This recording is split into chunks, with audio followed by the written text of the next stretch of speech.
Olá, tudo bem? Meu nome é Thaís Jurema e nós estamos no último vídeo da semana tratando sobre a advocacia nos tribunais. Para encerrarmos na nossa semana, nós temos um tema muito interessante que é as demandas repetitivas. Então, nós tivemos inserido no Código de Processo Civil um incidente de demandas repetitivas. Além dessa questão desse incidente de demandas repetitivas, a gente tem também uma situação com relação à paralisação dos feitos. Então, todas as vezes que os tribunais superiores identificam, e até é interessante porque nós temos hoje essa identificação sendo realizada através de robôs, né? Então, a gente tem, por exemplo, no STF um robô chamado Victor, que ele é responsável por fazer essa varredura para verificar se existe ou não demandas repetitivas naquela situação, não é? E aí, como é que isso é analisado, não é? É analisado se a questão de direito ela é a mesma nesses processos, ou seja, em vários processos, em demandas repetitivas, e ainda se o julgamento individualizado poderá fazer com que a isonomia e a segurança jurídica sejam afetadas.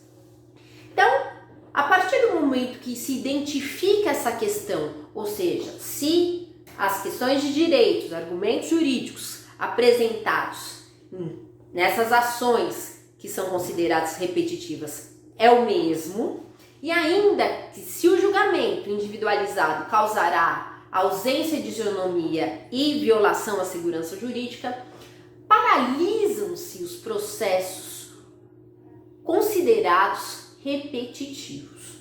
Então, é até interessante, esses processos são suspensos até que os STJ, o STF ou ainda o TST julguem essa situação.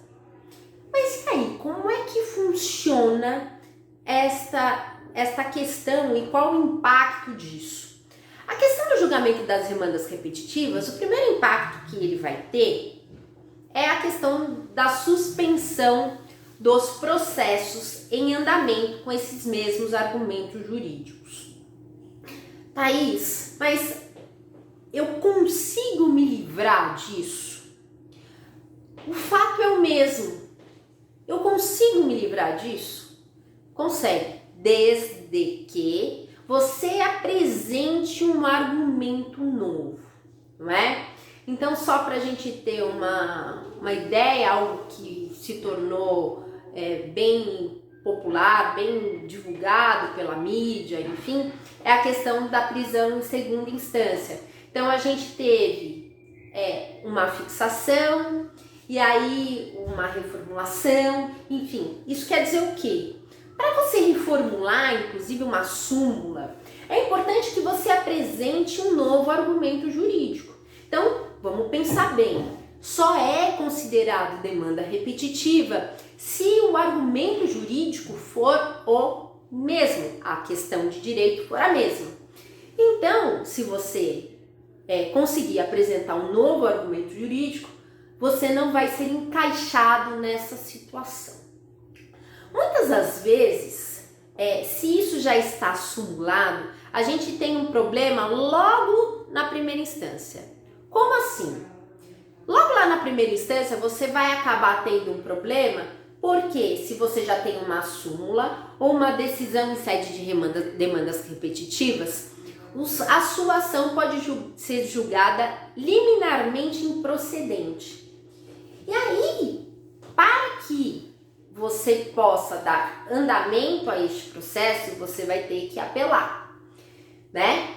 É até uma situação diferenciada, porque na interposição dessa apelação, se você tem a possibilidade de já, na apelação, nessa interposição, comprovar que o argumento não é o mesmo, o argumento utilizado não é o mesmo que deu origem à súmula ou à decisão em sede de demandas repetitivas, e o próprio juiz de primeira instância poderá voltar atrás e dar seguimento ao processo.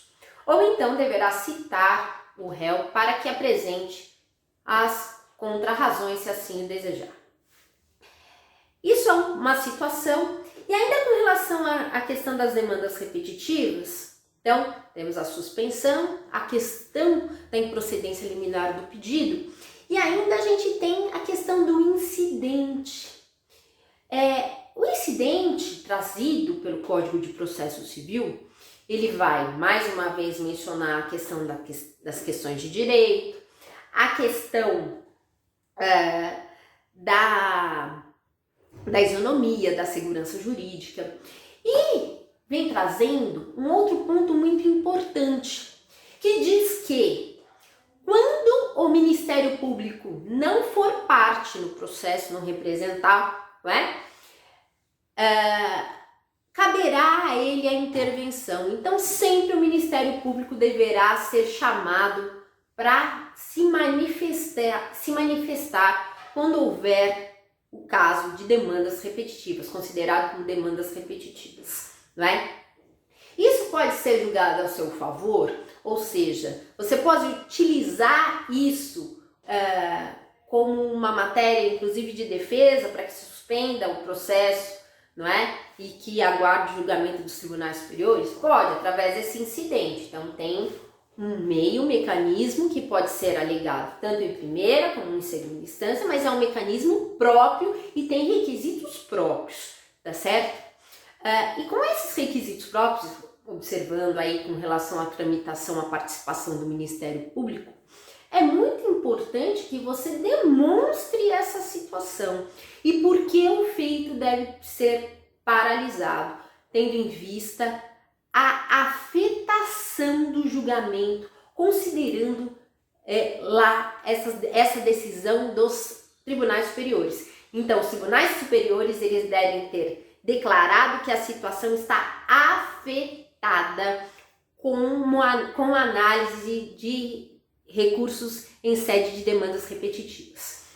Então, é bem interessante essa situação. É claro que a gente só está falando de uma forma bem genérica, né? E para que você tenha uma outra análise com relação a isso, mas vale a pena o estudo, em especial quando a gente está falando em contrarrazões, não é?